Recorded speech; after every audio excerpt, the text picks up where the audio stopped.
Banyak orang merasa hidupnya hancur ketika menghadapi cobaan hidup yang berat. Banyak yang tidak sanggup.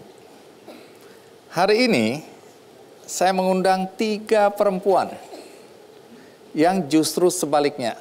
Ketika menghadapi cobaan hidup yang berat, mereka bukan saja bisa bangkit kembali, tetapi lebih dari itu, mereka bahkan berbuat baik untuk orang lain. Cerita ini saya harapkan bisa menginspirasi kita semua, siapapun Anda, baik yang nonton di studio maupun di rumah, agar kalau ada cobaan dalam hidup kita, bagaimana kita bisa bangkit, bukan untuk diri kita sendiri, tapi juga bisa berbuat baik untuk orang lain.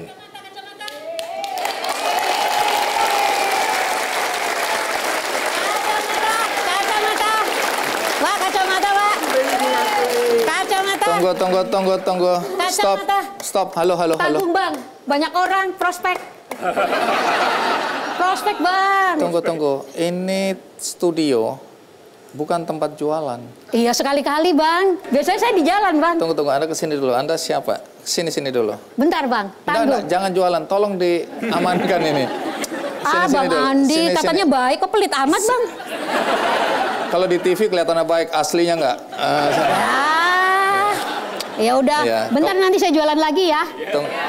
Tunggu. Taruh di sini dulu. Ini, aduh, baru pertama kali saya lihat ada penonton jualan di studio ini. Aduh. Anda belum jelasin Anda ini siapa kok paksa jualan kacamata begini? Saya Yesa bang. Loh, berarti Anda tamu saya? Betul, makanya kesempatan bang. Lah kan langsung jualan. Kan sambil menyelam minum air bang.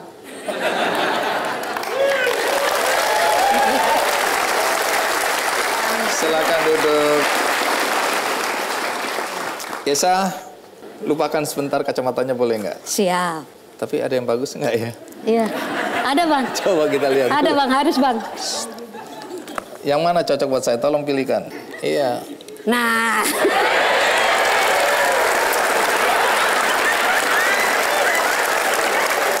Cocok? Oke, aku pakai ini terus. Iya. Jadi, Yesa... Saya geli bang lihat kacamatanya.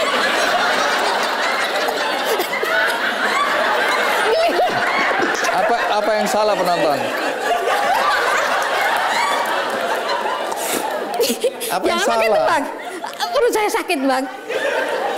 Lah Yesa yang pilihin aku udah setuju. Iya, saya salah sasaran, bukan itu. Jadi aku harus pakai apa nih? Jangan yang itu bang. Saya bingung. Padahal aku udah ganteng-ganteng jadi kayak feminim. Enggak. Padahal aku udah seneng nih, cocok banget deh. Jangan ada bang, jangan bang, jangan bang. Gitu lah. Ada perasaan damai. Betul damai. Jangan bang. Oh jangan. Ini aja bang. Tunggu dulu, ini acara apa kok jadi kacau ini ya? Nah. Oke. Betul, Yesa kena kanker. Betul. Kanker apa ya?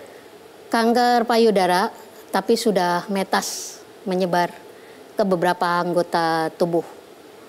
Tulang, rahim, KGB, terjadi pembekuan di otak. Stadium berapa kankernya? 4. Jadi dimulai dengan kanker apa? Payudara. Sejak Jadi, kapan itu? Dari 2014. Awalnya saya itu ada benjolan, bang. Saya bawa ke puskesmas. Rumah saya kan di sedikit masuk Tangerang, pelosok situ. Nah itu dokternya waktu meriksa benjolan tersebut tanya sama saya, ini sakit nggak? Saya jawab nggak sakit. Memang tidak terasa sakit sama sekali bang. Waktu itu ya? Terus disuruh pulang. Makin membesar lagi. Saya datang lagi. Dokternya masih memeriksa lagi. Masih bertanya gitu lagi. Sakit nggak? Saya jawab nggak sakit. Suruh pulang lagi. Sampai akhirnya suatu saat saya nggak bisa berdiri, nggak bisa ngapa-ngapain. Terasa nyeri banget seluruh badan. Dibawa ke rumah sakit, dikontrol semua bang. Baru yang ketahuan. ada ternyata kanker itu yang asalnya dari payudara sudah menyebar ke tulang belakang.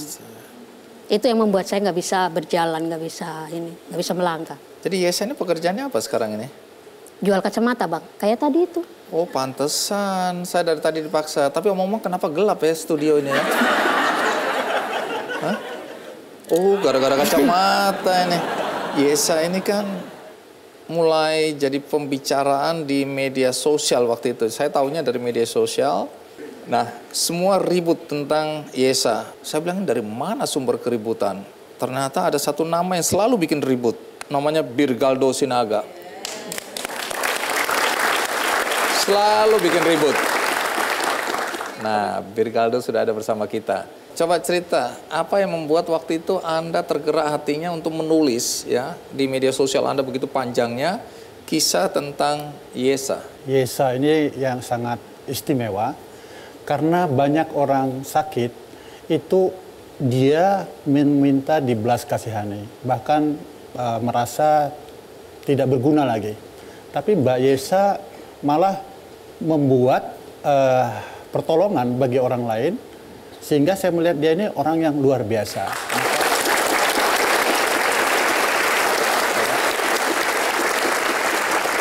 Nah, ini kan banyak orang kemudian membicarakan Anda di media sosial ya, mengatakan bahwa bagaimana mungkin, harusnya kan Anda yang membutuhkan pertolongan. Tapi ternyata Yesa justru sebaliknya, dengan kondisi kanker ganas stadium 4, di mana semua orang udah merasa hidupnya hancur, tapi Yesa malah melakukan hal yang di luar akal sehat kita ya. Bagaimana kondisi Anda yang harusnya ditolong, tapi Anda menolong orang lain. Nah, nanti cerita kenapa sampai seperti itu. Tapi sebelum kita lanjutkan, ada baiknya kita lihat dulu tayangan berikut ini.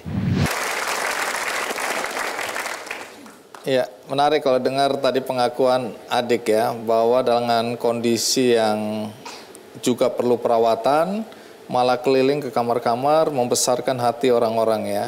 Apa yang membuat Anda merasa kemudian dengan kondisi yang harusnya dikasihani kok malah membantu orang lain tergerak?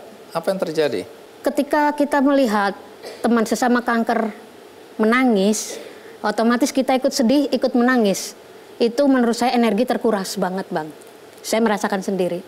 Jadi lebih baik pikiran saya kalau dia membutuhkan sesuatu, saya lebih baik karena saya merasa masih produktif, masih bisa bekerja, kumpulin duit itu saya serahkan buat dia. Otomatis dia tersenyum, Bang. Ketika dia tersenyum, saya tersenyum, kita tertawa bersama. Energinya jadi positif. Ya? Energinya lebih positif.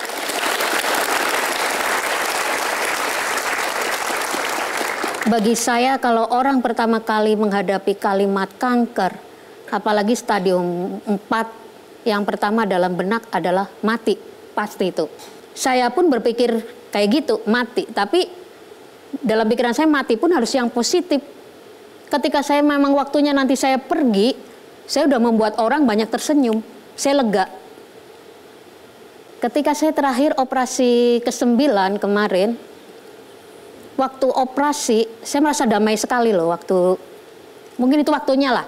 Ini kayaknya saya waktu ini ya? Kelenjar getah bening terakhir tahun kemarin. Nah itu saya merasa damai sekali. Mungkin itu waktunya saya pergi. Saya pikir kayak gitu. Ternyata ketika bangun saya kecewa, Bang. Waduh, badan saya nyeri lagi nih. Ada tugas lagi. Jadi saya merasakan bahwa hidup di dunia ini memang harus ada tugas, ada kewajiban. Ada tujuan. Ada tujuan. Berapa kali ya di kemo ya? Kalau dilihat kan pernah banyak, seperti saya ini rambutnya. Makanya saya pertanyaannya itu kemo yang apa ya? Soalnya tulang saya juga di kemo. Bonefos. Semua ya. Jadi ada Herceptin juga, untuk KGB juga ada. Kita kayak kembar ini ya. Iya, Bang. Iya. Oke, jadi berapa kali nih pernah masuk keluar rumah sakit? Iya, kalau itu Udah sampai sekarang juga ya? nggak bisa dihitung, Bang. Sampai sekarang juga masih berstatus pasien rumah sakit Darmais. Rumah kedua saya itu. Nah, tapi omong-omong biayanya bagaimana ini ya? Ada BPJS, Bang.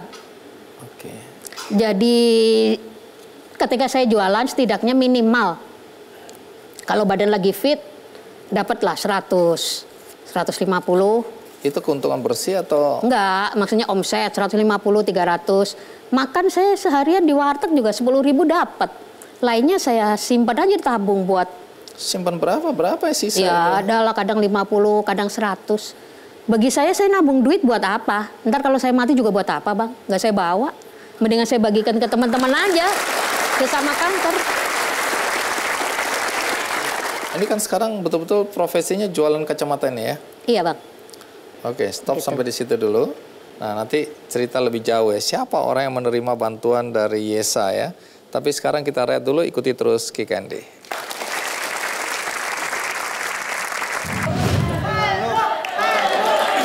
Oh, peluk.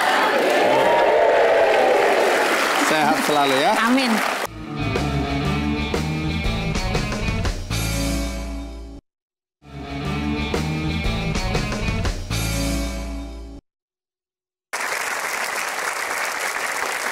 Terus jualan kacamata sejak kapan?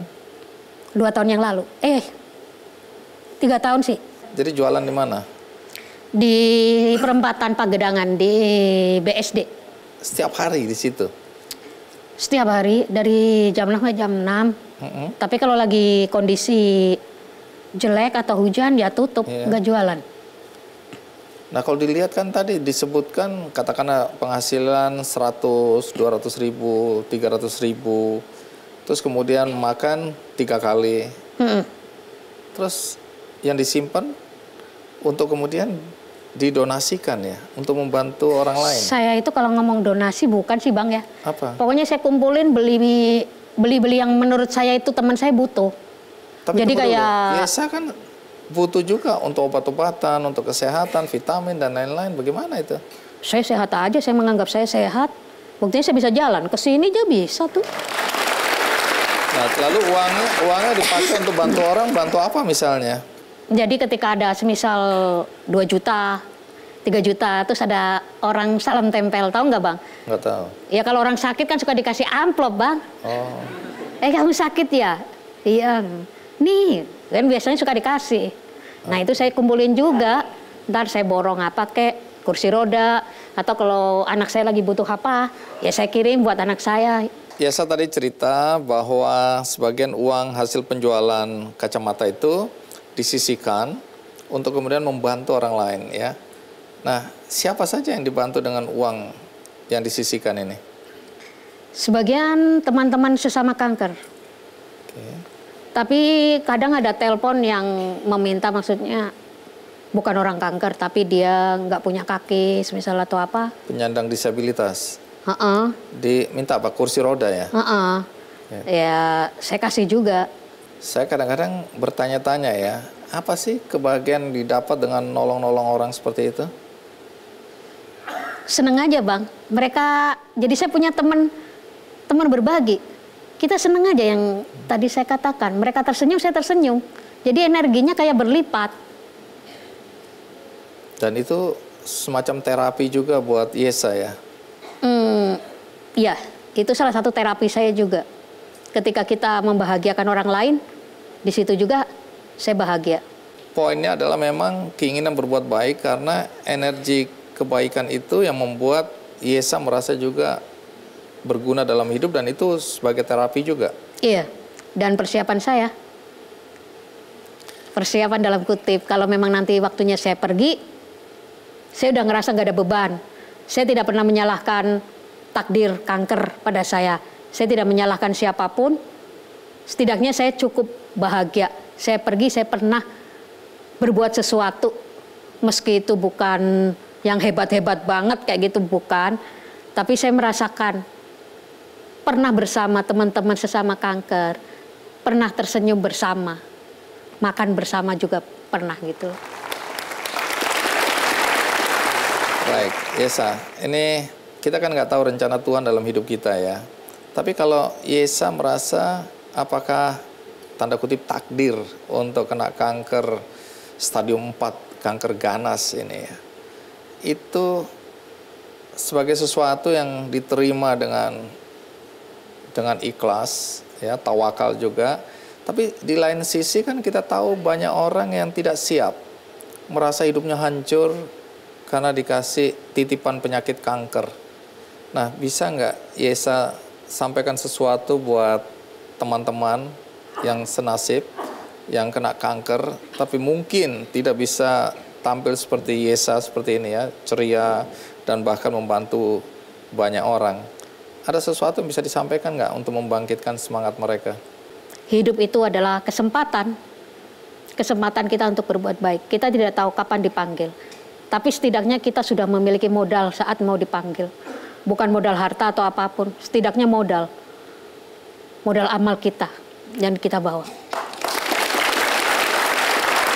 Baik, Esa, terima kasih sudah hadir. Dan karena ini kacamata udah dibawa ke sini, bagaimana kalau... Harus dibeli, Bang. Harga mati pokoknya harus dibeli. Baru saja saya boleh... Minta traktir Bang Andi, mau nggak? Tuh, Bang. Ya harus, sudah, Bang. karena dipaksa diinjak kakinya tadi. Oke, saya beli semua ya. Iya. Ada berapa banyak ini? 56. Kenapa nggak bawa satu truk ke sini? Siapa yang bawa, Bang? Susah bawa. Nggak tahu, ini keren-keren ini. Coba aku mau lihat juga ini. Kayaknya buat aku semua aja deh ya. Jangan, Bang. Nggak boleh serakah, Bang. Nggak boleh serakah itu. Iya.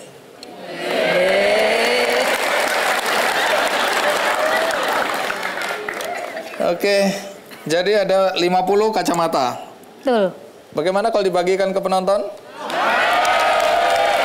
Karena penontonnya tadi tercatat 4.327, maka sudah saya coba supaya ini tangan Tuhan yang bekerja. Siapa yang di bawah Lihat.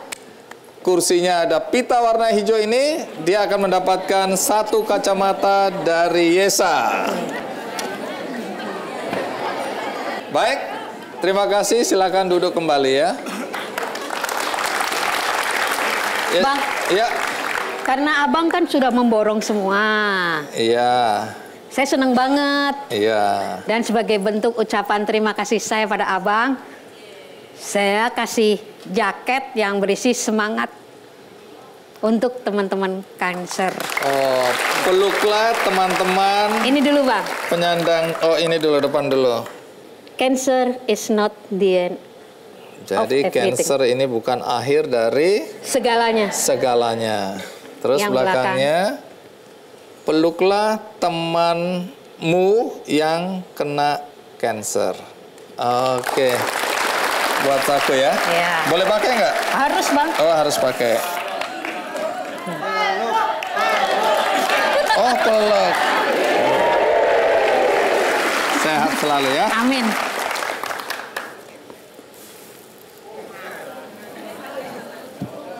Jadi nanti kalau kedinginan kepalanya pakai itu. Udahlah. Urusan kepala udah selesai tadi itu. Jangan diungkit-ungkit lagi dong. Ini, Bang. Nah.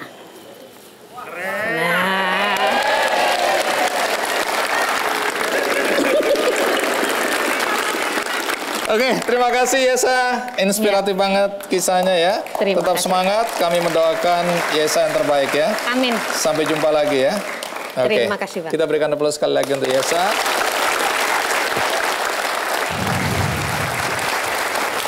Aduh, mau jualan lagi. Ini helm? Benar, helm. Oke, saya sudah punya.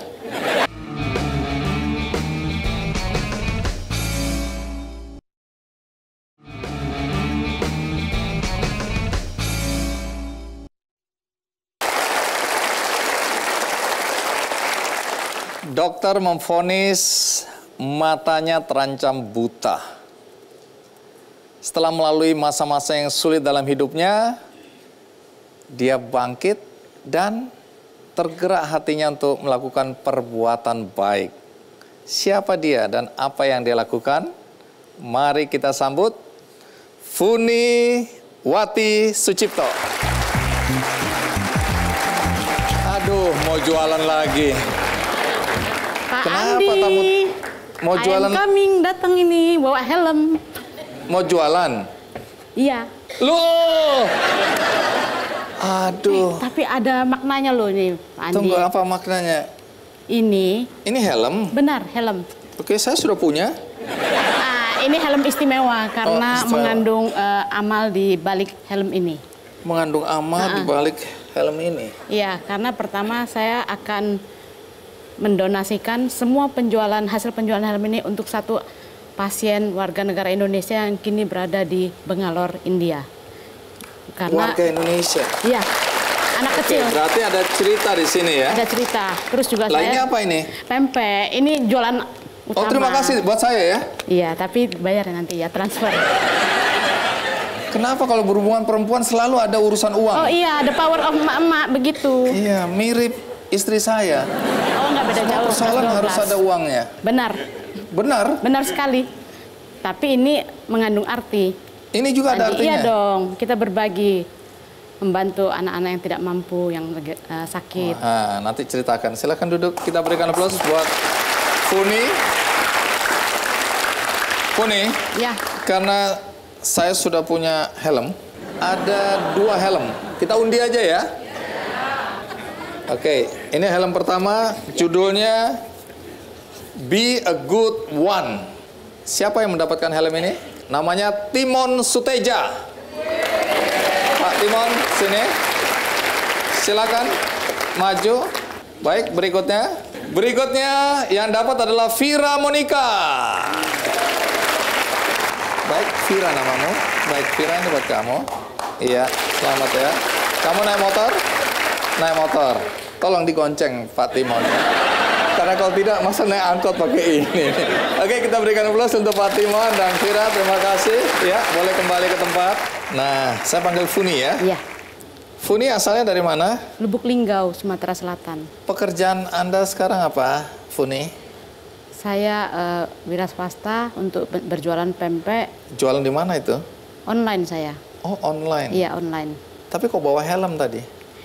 Karena itu untuk charity, amal, dan kita ingin berbagi kepada pasien-pasien yang tidak mampu dalam hal biaya rumah sakit, tapi juga bisa bermacam-macam. Cuman kebetulan kali ini saya lagi bantu pasien warga negara Indonesia usia 11 tahun. Yang lagi Sudah, di India? Di India lagi, dia udah cangkok 2 kali, tapi kemudian terkena komplikasi dan tagihannya 1 miliar. Sampai situ dulu, karena nanti saya minta Iya. Anda menceritakan siapa anak 11 tahun yang di India ini, apa yang terjadi pada dia. Tapi sebelum itu, ada baiknya kita lihat dulu tayangan berikut ini. Funi, tadi saya bilang ke penonton bahwa setelah Anda mengalami masa sulit dalam hidup Anda, berkaitan juga dengan mata Anda terancam buta, Ya. terus kemudian Anda tergerak untuk berbuat baik. Tapi boleh tahu nggak apa yang terjadi pada mata Anda? Menurut dokter, diagnosanya apa? Waktu itu tidak jelas diagnosa, cuman dia bilang ada pembuluh darah mata yang bocor, pecah seperti itu. Terus saya berkali-kali laser, tapi kemudian pada satu hari total tertutup semua seperti itu. Saya nggak tahu. Terus kemudian akhirnya saya mencoba pergi ke ahli penyakit dalam. Dia tensi darah saya. Terus dia bilang, kenapa tensi darah kamu 160? Saya bilang nggak. Tadi paginya 120. Saya bilang gitu. Oh, dia udah langsung tahu ini tensi darah ini karena tensi darah tinggi. Terus akhirnya saya menyadari itu karena saya stres. Stres karena rating TV waktu itu, kita kerjanya gila-gilaan kan. Akhirnya saya pikir ya udahlah, saya berdoa terus. Kemudian teman saya juga bilang bahwa mungkin karma buruk kamu lagi berbuah. Jadi coba tanam kebaikan, bagaimana seperti itu. Oke, tunggu. Tapi katanya berkali-kali Anda melakukan upaya untuk menyembuhkan. Itu katanya apa? Retina mata Anda lepas? Retinal detachment ya. Retinanya lepas karena saya berkali-kali, harusnya menurut dokter langsung dioperasi kalau anak muda. Tapi kalau orang tua cukup laser seperti itu. Oke, tapi laser kayaknya nggak menyembuhkan. Tidak menyembuhkan. Bahkan Anda saya dengar berobat sampai di Bangkok, disuntik Di Singapura bola matanya. saya. Di Singapura? Ya, waktu itu saya mencoba di Bangkok, tapi karena saya mengalah dulu untuk mama saya operasi katarak, jadi saya mengalah, terus akhirnya saya mencoba terakhir kali setelah itu saya coba ke Singapura, karena kata dokter saya, to make everybody happy, just do it, seperti itu. Terus Jadi saya Anda bilang, it's now or lakukan? never, saya pergi, nekat saya pergi, karena saya udah bilang kalau memang saya tetap buta ya sudahlah, seperti itu. Tapi saya waktu itu tetap berjualan. Dan memang Jualan ternyata apa? Pempek. Oh, Saya oke. jualan pempek karena saya pikir saya orang Palembang dan teman saya bilang kan coba kamu berbuat kebaikan seperti apa? Ya saya berbagi dari keuntungan. Tunggu. Anda sendiri lulusan apa? Pendidikan terakhir apa? Sastra Inggris, Tapi sebelumnya pernah bekerja di bidang perusahaan? hiburan. Ya, saya bekerja sebagai wartawan terus kemudian sebagai tenaga kreatif untuk production house sinetron seperti Oke. itu. Lalu kenapa jualan pempek? Karena waktu itu saya selalu setiap saya habis laser, saya harus istirahat 10 hari. Di situ saya merasa hidup saya seperti, saya harus bawa kemana hidup saya ini. Saya masih ada janji kepada mama saya untuk membahagiakan mama saya. Sejak papa saya meninggal memang saya ada janji seperti itu, bahwa mama saya keliling dunia. Karena itu saya bilang saya nggak bisa, ketika mama saya kasih saya uang 2 juta, saya sedih sekali. Saya bilang, kenapa orang rambut putih harus membiayai rambut hitam? Nggak bisa begini. Akhirnya saya bangkit.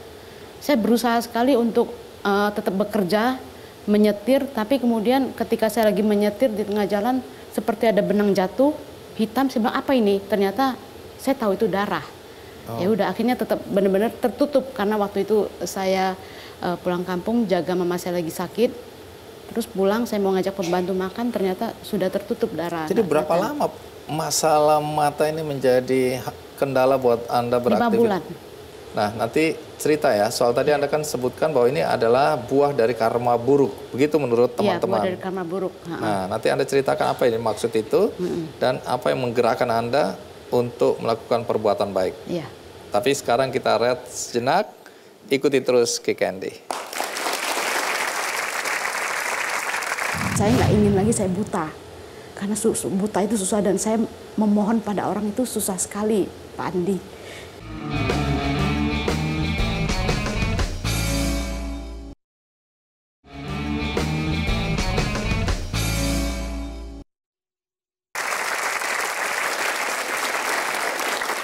Funi, tadi Anda cerita bahwa Anda punya gangguan di mata, dan kemudian dokter bilang ini ancamannya buta ini. Iya. Dan gara-gara itu Anda tidak bisa melanjutkan karir ya. Iya. Dan berpikir bagaimana caranya membahagiakan orang tua, karena Anda merasa nggak pantas orang tua menyantuni Anda, padahal dia udah rambut putih. Iya. Anda bilang Anda waktu itu rambut hitam istilah ya. Tapi saya lihat rambutnya nggak hitam lagi sekarang. Nah, itu lalu apa yang Anda lakukan? Apalagi ketika teman bilang bahwa ini buah dari karma buruk. Saya coba jualan makanan pempek seperti itu, dan berbagi keuntungan sebesar Rp500. Karena itu kenapa selalu di dalam sosial media saya selalu sebut the power of 500. Ya, Yang dijual pempek ini? pempek, ya. Apa istimewanya pempek ini, kalau boleh tahu? Karena di dalam sebutir pempek itu ada makna Rp500 yang bisa saya bagikan kepada orang yang tidak mampu. Idenya datang dari mana kok sampai Anda terpikirkan lebih baik aku jualan pempek tadi ya? Terus kemudian tidak sekedar mencari keuntungan, tapi aku harus berbagi. Ya, Kenapa berbagi. sampai muncul pemikiran seperti itu? Karena dengan begitu saya lagi menanam sebuah karma baik dari perbuatan baik saya. Oh, ini ada korelasinya dengan kata teman Anda bahwa ini Benar. buah karma buruk. Iya, terus ditambah lagi dari guru biksu saya mengatakan bahwa berpikir positif, berbuat kebaikan, dan berkata baik, seperti itu. Saya mencoba menerapkan seperti itu, dan termasuk dari pempek ini. Jadi saya terus berjalan sampai hari ini melakukan perbuatan baik dengan yang tidak mampu, termasuk para mbah di Jogja, di Malang, seperti Lansia itu. ini ya? Lansia. Oke, kalau dilihat di sini kan Anda bantu anak jalanan, Benar. Anda bantu pasien-pasien RSCM, Anda bahkan membangun tempat tinggal untuk para lansia. Di sini ada juga rumah penjual roti yang roboh akibat angin besar pun Anda bantu. Iya. Susu untuk bayi-bayi di berbagai daerah di Indonesia. Iya. Oke, jadi bagaimana Anda menemukan orang-orang yang butuh bantuan ya? Saya mencari, terus kemudian memakai feeling. Karena gini, Pak Andi, kalau misalnya kita sudah berada di jalan the truth will reveal, begitu kan, jalan kebenaran, saya yakin saya akan dibukakan jalan. Dan karena itu saya benar, setiap kali saya feeling ini nggak benar, saya nggak akan menolong, seperti itu. Terutama yang sedang berada di rumah sakit, pasti saya bantu. Seperti di Medan, ya kan, banyak sekali yang tidak mampu, mereka datang 9 jam dari Medan, seperti itu kan. Iya. Kami bantu, termasuk sampai kadang biaya pemakaman. Saya membantu dengan segenap hati, bukan seganjil hati, seperti itu. Oh, ini ganjil genap ada juga. Ya, karena saya selalu diingatkan oleh guru saya, biksu saya, bahwa bantulah orang dengan yang hati yang benar, seperti itu. Karena hanya karma yang akan membuat menolong kamu di saat kamu susah, seperti itu.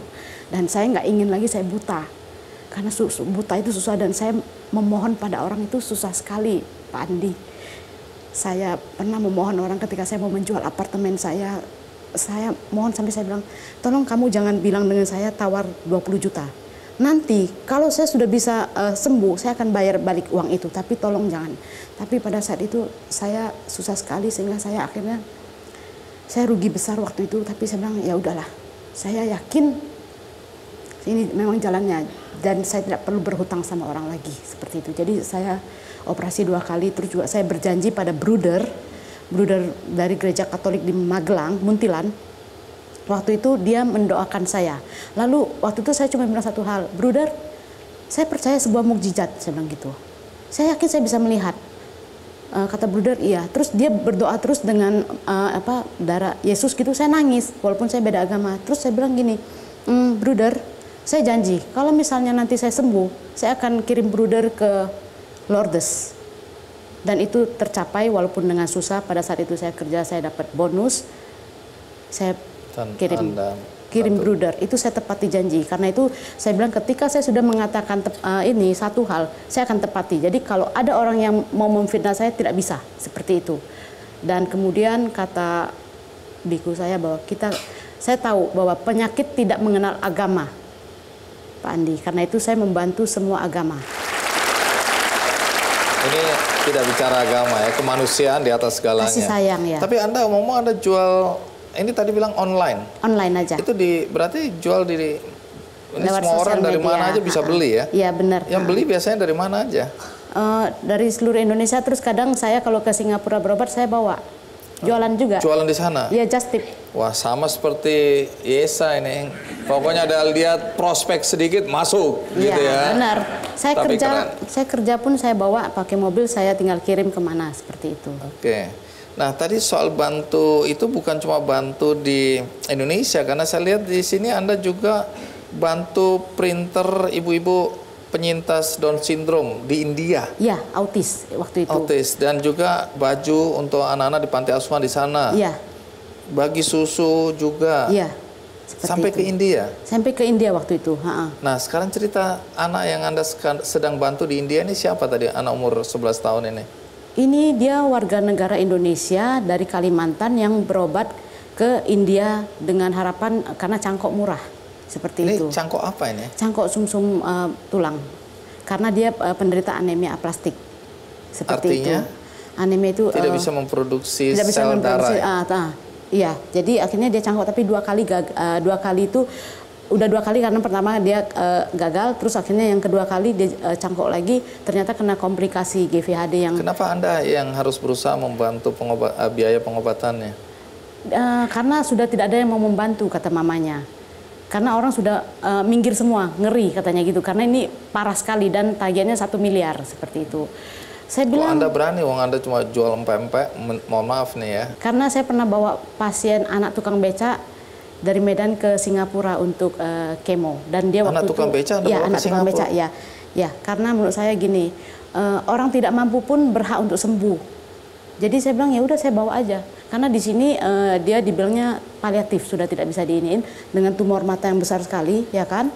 Jadi saya coba bawa. Di situ dokter Singapura, dokter India yang berada di Singapura, dia tahu, dia bisa melihat orang miskin atau enggak. Saya gratisin, kata Evuni. Wah, saya bilang luar biasa. Jadi upaya Anda luar biasa juga ya, effortnya. Bukan cuma sekedar mencarikan uang supaya bisa dibantu, tapi Anda berusaha sekuat tenaga untuk bisa membantu orang lain ya. Iya, karena saya bosan ya kalau cuma datang ngasih duit begitu terus saya pergi. Saya nggak merasa saya membantu seperti apa begitu. Lebih baik saya ingin bantu yang benar-benar saya fokus pada kesembuhannya, bukan soal uang seperti itu. Jadi kalau ada orang tua yang terus ngomongin uang, saya bilang tolong jangan ngomongin uang. Anak kamu lebih penting untuk kesembuhan seperti itu. Baik, terus saya dengar Fani juga pernah menolong perempuan yang kecelakaan ya, sampai mengalami pendarahan otak. Itu di Palembang, itu pertama kalinya saya bantu galang dana seperti itu. Karena banyak yang minta tolong saya, kan orang-orang Palembang semua minta tolong pada saya waktu itu karena dia menganggap saya jualan pempek Palembang kan, begitu. Jadi cara menggalang dananya bagaimana itu? Lewat sosmed saya, tapi saya sebelumnya saya survei dulu, saya kirim orang, follower saya, tolong kamu survei benar nggak ada di rumah sakit ini. Kalau benar oke, baru saya bantu. Kalau tidak benar enggak. Media sosial Anda ini apa ini? Instagram Pempek Funi. Emang followernya berapa kok bisa digerakkan begitu? Ya 63.200. 63.000. Waduh, saya 1.000 aja nggak nyampe. Baik. Omong-omong sekarang mata Anda bagaimana kondisinya? Kanan sudah 2 kali operasi, yang kiri yang masih saya berjuang terus setiap bulan. Sebelah kiri ini? Kiri ya, karena makula saya masih bengkak, jadi kata dokter harus disuntik terus. Saya pernah suntik, lagi suntik. Apanya yang disuntik? Bola mata yang putih ini. Jadi ya, kalau tegang dikit pendarahan. Tapi kemudian saya selalu membayangkan ketika saya disuntik itu, saya sedang berjalan di hutan yang sunyi bersama seorang biku, begitu. Karena itu saya dalam membantu pun saya senangnya berada di jalan yang sunyi. Sehingga saya bisa mendengar suara orang yang benar-benar membutuhkan. Itu. Apa sebenarnya harapan Anda dengan semua yang Anda lakukan ini? Saya hanya ingin membantu anak yang tidak mampu bisa sembuh dari sakitnya. Dan saya ingin menanam perbuatan baik begitu, karena kata biku saya, wah kalau dia meninggal nanti udah nggak perlu lewatin manapun, langsung masuk surga, katanya gitu, pakai ambulans ya. Amin. Katanya gitu. Baik, terima kasih Funi sudah berbagi cerita dengan kami di sini. Terima kasih banyak. Dan ini pempeknya kita bagikan juga ya. Ya, terima kasih. Untuk 10 orang yang beruntung karena berbuat baik dan amalnya udah banyak ya. Siapa yang beruntung? Mari kita lihat di layar. Oke, kita berikan plus juga untuk yang dapat pempek Funi. Terima kasih Funi ya, luar biasa. Semoga apa yang Anda lakukan bisa terus berlangsung, banyak orang yang bisa ditolong ya. Ya, saya doakan Pak Andi juga begitu karena orangnya baik. Kaki kiriku memang tidak sama dengan kaki kanan. Akhirnya harus diamputasi.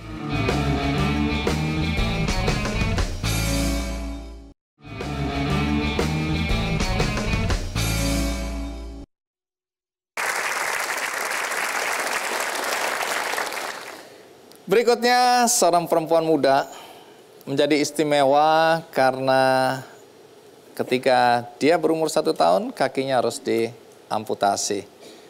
Bagaimana kisah selanjutnya? Mari kita sambut Niki Clara.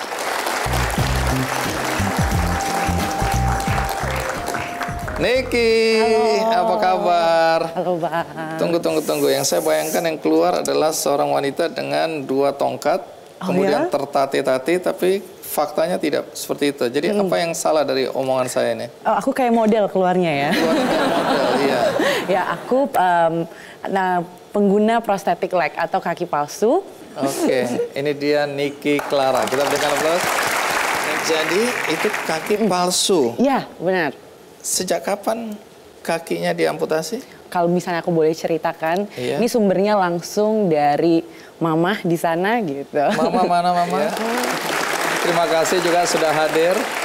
Jadi Mama bercerita, jadi waktu itu aku anak kedua dari 3 bersaudara. Jadi waktu Mama mengandung di usia kandungan 3 bulan, Mama harus mengalami keguguran. Dan ternyata itu kan berarti kalau namanya keguguran itu harus dikuret, gitu. Tapi dibuang gitu. Tapi akhirnya waktu itu dokter memutuskan dan Mama juga memutuskan dengan berat hati harus dikuret. Tapi memang kayaknya aku pengen melihat dunia gitu loh Bang Andi. Ya pengen melihat Bang Andi gitu kan. Jadi tersanjung betul. Iya.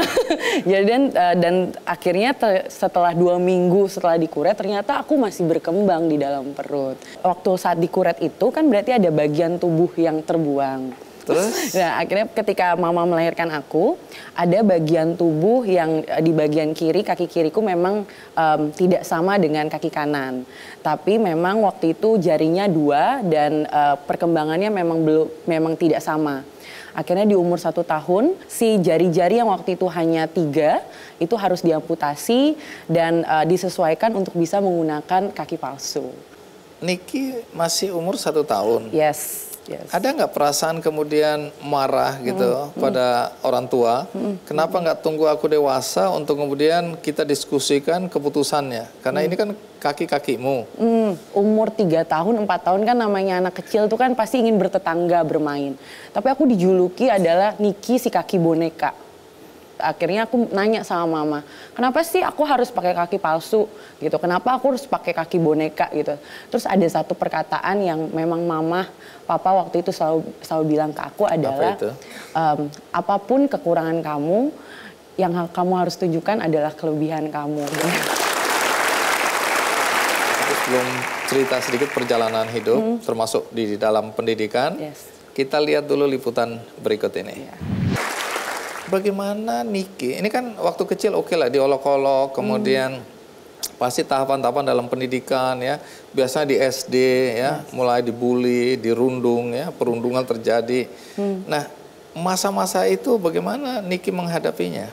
Masa-masa yang cukup berat adalah ketika aku mulai mengenal dunia sekolah gitu ya.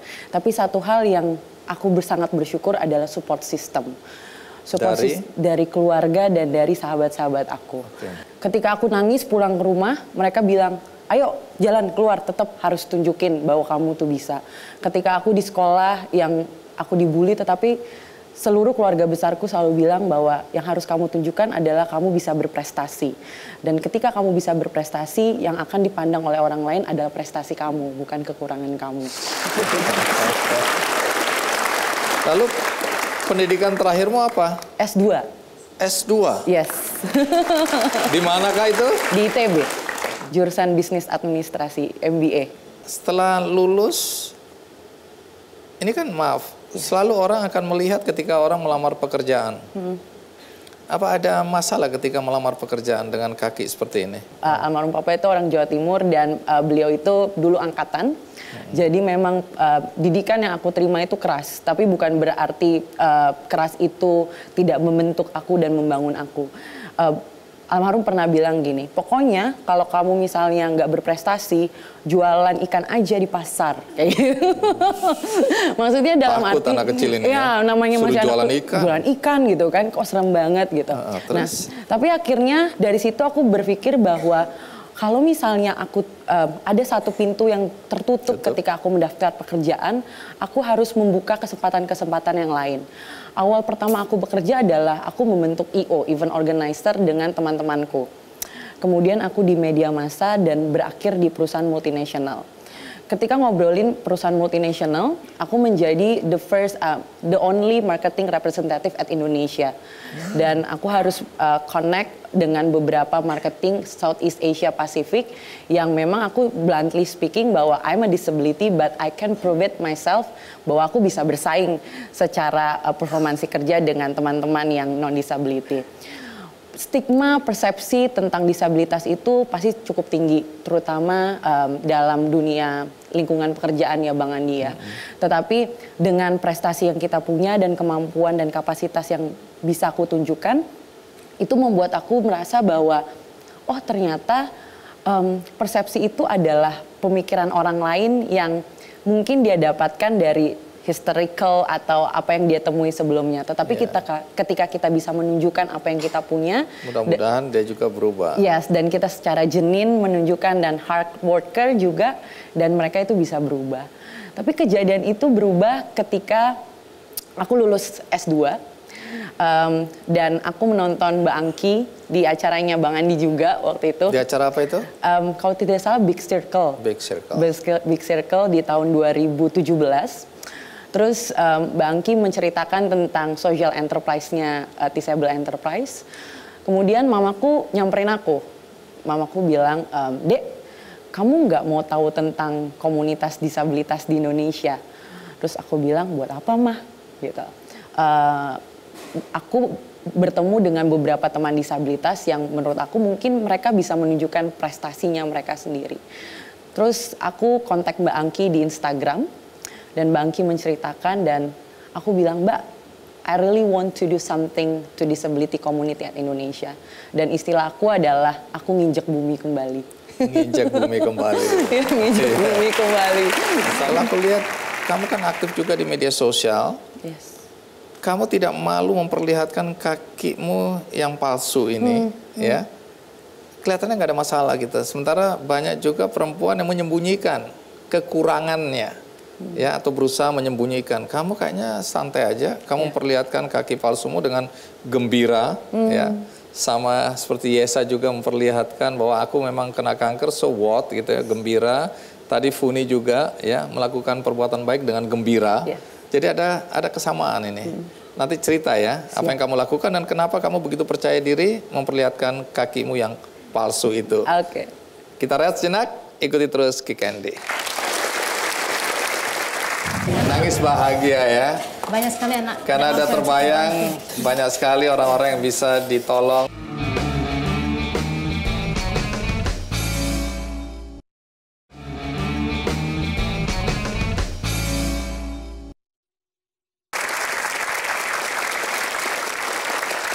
Nah, Niki, tadi kan di video dijelaskan juga tentang aktivitasmu, termasuk dengan Tenun ID. Yes. Nah, bisa cerita Tenun ID ini apa?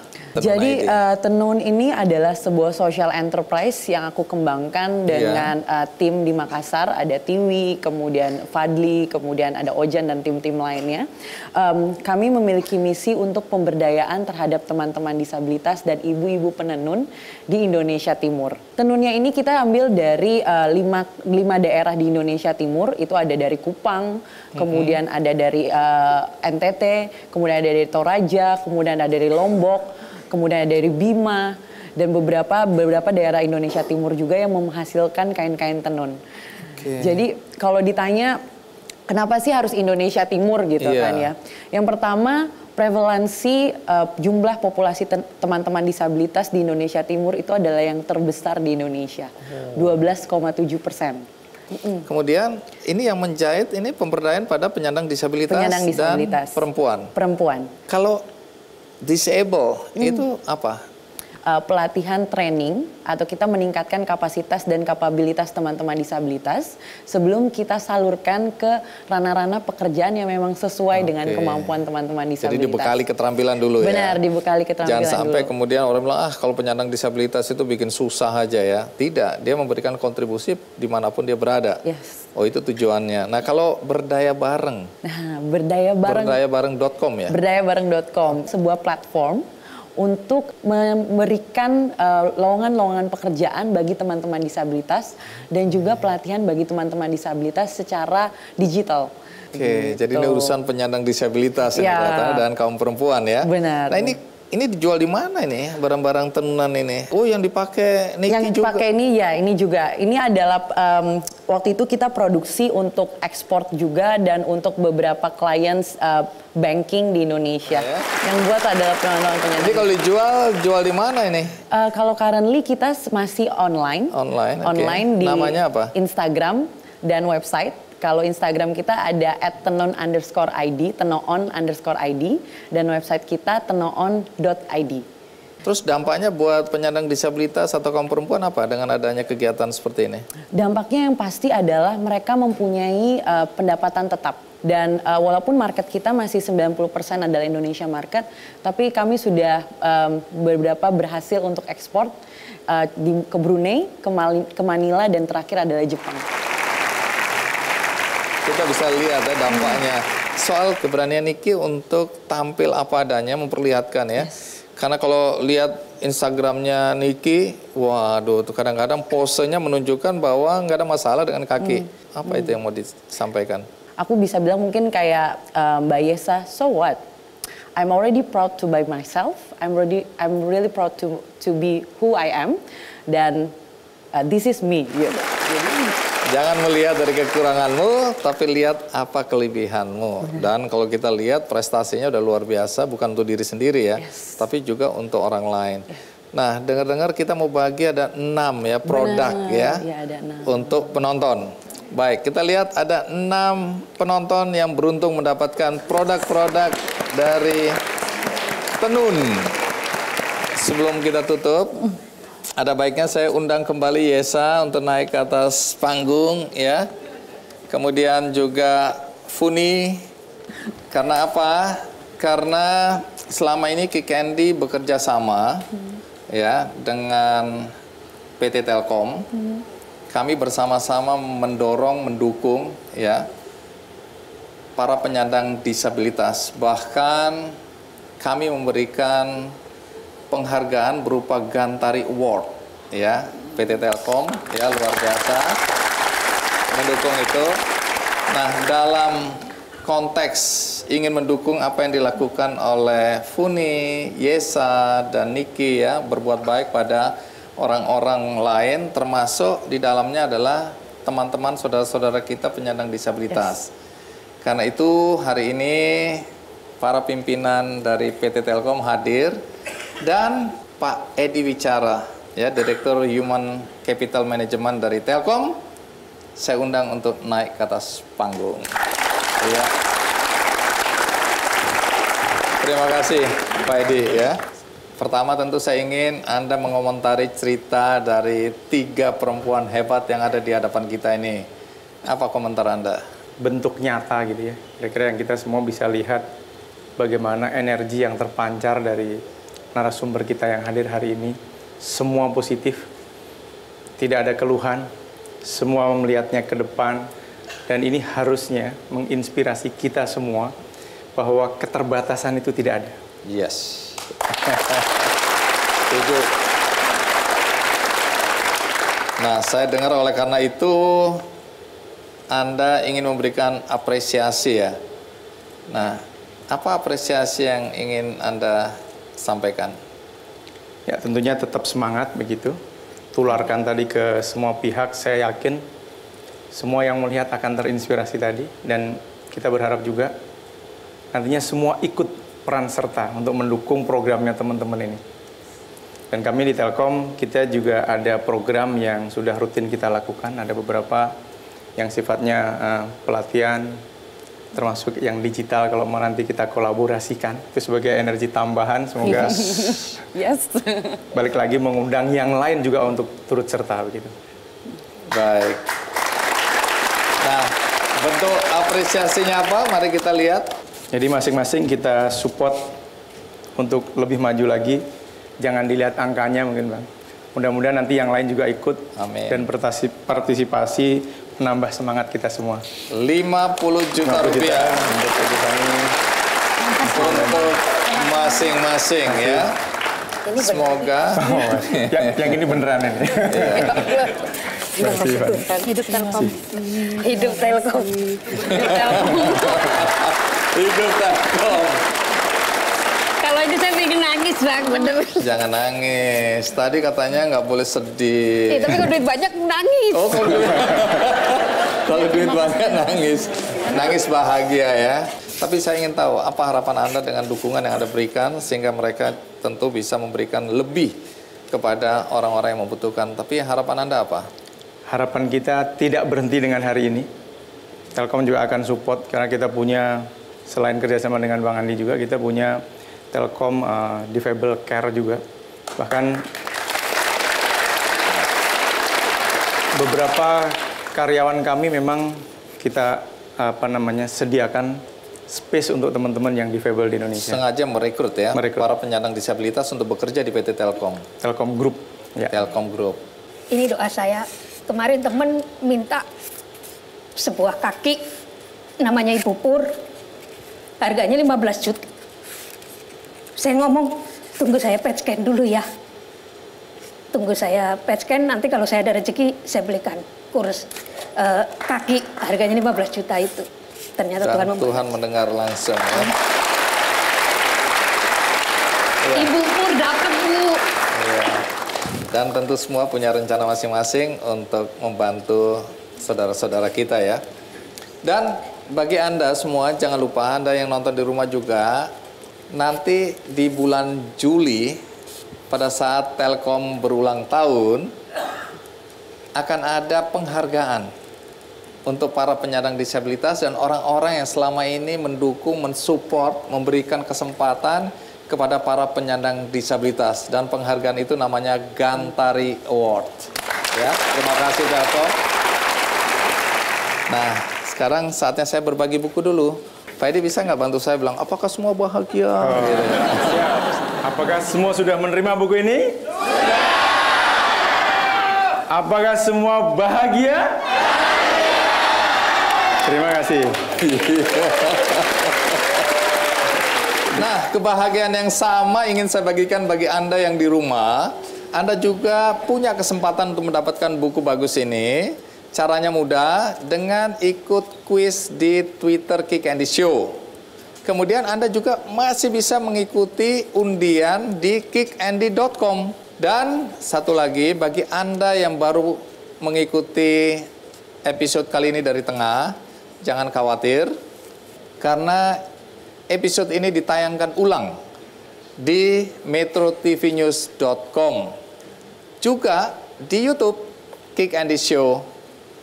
Dan bagi Anda yang ingin berbuat baik, gampang. Tinggal ketik benihbaik.com, maka Anda bisa berdonasi, atau sebaliknya, Anda menyampaikan kasus-kasus yang menurut Anda perlu dibantu. Mudah-mudahan kita terinspirasi oleh kisah 3 perempuan hebat ini. Dan sekali lagi terima kasih untuk PT Telkom dan terima kasih untuk Anda semua. Sampai jumpa.